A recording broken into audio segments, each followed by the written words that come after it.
ಸಿಡಿಲಿಗೆ 20 ಕುರಿಗಳು ಬಲಿಯಾಗಿರುವ ಘಟನೆ ದೇವನಹಳ್ಳಿ ತಾಲೂಕಿನ ಯರ್ತಿಗಾನ ಹಳ್ಳಿ ಬಳಿ ನಡೆದಿದೆ. ಬೆಂಗಳೂರು ಗ್ರಾಮಾಂತರ ಜಿಲ್ಲೆಯ ದೇವನಹಳ್ಳಿಯ ಕಿಟ್ಟಣ್ಣ ಎಂಬುವವರಿಗೆ ಸೇರಿದ ಕುರಿಗಳಾಗಿದೆ. ತುಮಕೂರು ಜಿಲ್ಲೆಯ ಮಧುಗಿರಿ ಬಳಿಯ ರತ್ನಗಿರಿಯ ನಿವಾಸಿಯಾಗಿದ್ದು, ಇಂದು ಸಂಜೆ ಮರದ ಕೆಳಗೆ ನಿಂತಿದ್ದಾಗ ಸಿಡಿಲು ಬಡಿದು ಕುರಿಗಳ ಮಾರಣ ಹೋಮ ಆಗಿದೆ.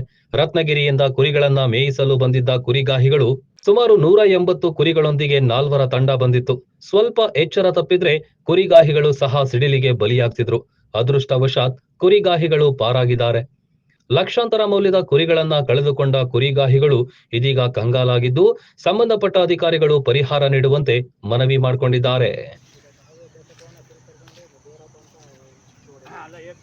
ಭಗವಂತ ನಮ್ಮ ಬಾಂಗಿರಿಯಪ್ಪ ಅವ್ರನ್ನ ಮುಂದಕ್ಕೆ ಕಳಿಸಿ ಹಿಂದೆ ಕುರಿ ಬಡ್ದೈತ್ ಬಿಡು. ನಮ್ಮ ಕುರಿನಾಕಿ ಕುರಿ ಎತ್ತಕ್ಕೈತೀನಿ.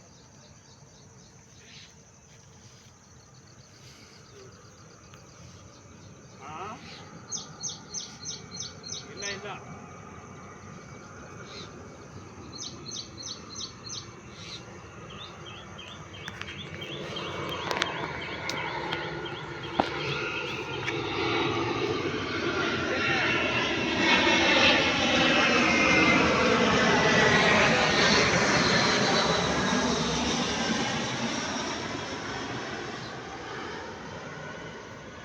ನಾವಿಲ್ಲಿ ಈ ಕುರಿ ತೆಗಿತೀವಿ.